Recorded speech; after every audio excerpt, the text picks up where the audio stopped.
ఓం శ్రీమాత్రే నమః. ఈరోజు సౌందర్యలహరిలోని 41, 42 శ్లోకాల భావములు తెలుసుకుందాము. మొట్టమొదటగా 41వ శ్లోకం.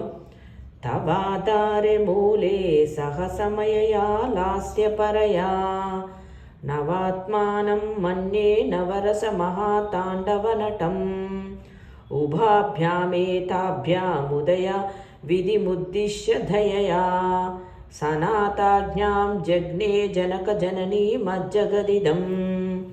దీని యొక్క భావము: లాస్య నాట్యం నందాసక్తి గల నటరాజమూర్తితో కలిసి నీవు మూలాధార చక్రం నందు శృంగారాది రసములను అభినయిస్తూ ఉన్నావు. ఓ తల్లి, మీ ఇద్దరు జగత్తును సృష్టించే తల్లిదండ్రులు కదా, కనుకనే మీరు సాధకునికి మూలాధారమునందు నటేశ్వరులుగానే దర్శనమిస్తారు. లలితా సహస్రనామముల యందు మూలాధారాంబుజారూఢ అనే నామమున్నది. 4 దళములు గల పద్మమునందు 5 ముఖములతో త్రినేత్రములతో ధూమ్రము వల నుండి అంకుశము, కమలము, పుస్తకము, జ్ఞానముద్రలు చేతుల యందు కలిగి చతుర్బాహువులతో వరద మొదలగు శక్తులు ఆరాధిస్తూ ఉండగా నీవు మూలాధార చక్రం నందు నివసిస్తున్నావు. నీకు పెసరపప్పు కలిపి అన్నం వండి నైవేద్యం చేసిన ప్రీతి చెందుతావు. నీవు సాకినీ నామంతో సాధకునికి మూలాధార చక్రం నందు దర్శనమిస్తావు తల్లి. పై యంత్రమును బంగారు రేకుపై వాసి పవిత్రమైన పూజాగృహములో ఉంచి 30 రోజులు దీక్షతో అర్ఘ్యపాధ్యాదులతో పూజించాలి. పూజానంతరము ఈ శ్లోకము ప్రతిరోజు 4000 సార్లు జపించాలి. ప్రతిరోజు పూజావసానమందు తేనె నివేదన చేసి భక్తుడు స్వీకరించాలి. ఈ విధంగా పూజించి 30 రోజులు నివేదన తేనె సేవించిన వానికి ఉదర వ్యాధులు నశిస్తాయి. సాధకునికి చేతితో ఏ రోగి వచ్చినా అది అమృతం వలె ఉదర రోగంను శాంతింపచేస్తుంది. ఉదర వ్యాధి నివారణకు మంత్రశాస్త్రములో హనుమత్ మంత్రమును యంత్రమును పూజించాలి అని చెప్పబడింది. మూలమంత్రమును 1,00,000 సార్లు జపించి హోమం చెయ్యాలి. తర్వాత ఒక వస్త్రమును అభిమంత్రించి రోగికి ఇస్తే ఉదర హిలీహ రోగాలు నశిస్తాయి. సూర్యమండల మధ్య స్థాందేవి త్రిపుర సుందరి పాశాంకుశ ధనుర్పణ హస్తాం ధ్యాయేత్సు తాదక.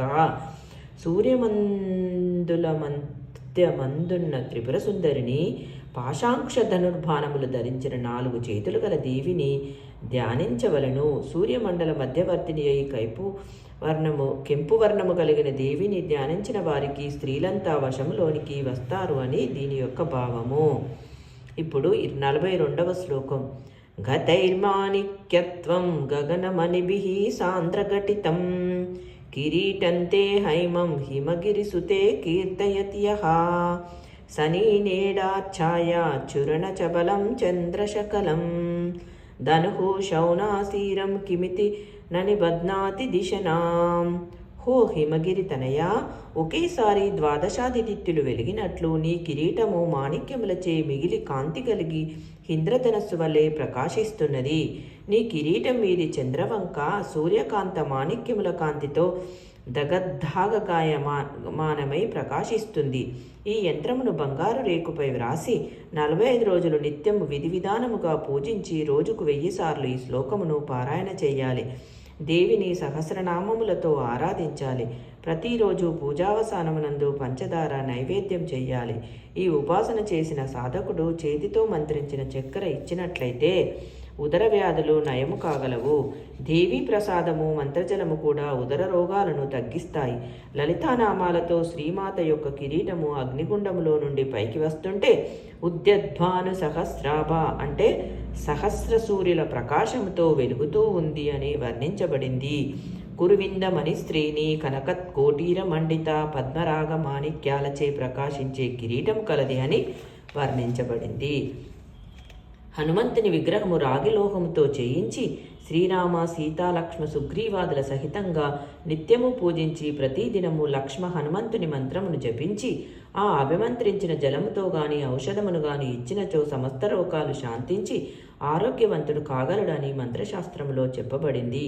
శ్రీదేవి కిరీటంపై చంద్రరేఖ వెలుగు చూసి 12 చేత తయారు చేయబడిన ఇంద్రచాపం వలె ఉన్నదని ఇక్కడ వర్ణించారు. ఓం శ్రీమాత్రే నమః. రేపటి వీడియోలో 43, 44 శ్లోకాల భావములు తెలుసుకుందాము. శ్రీమాత్రే నమః.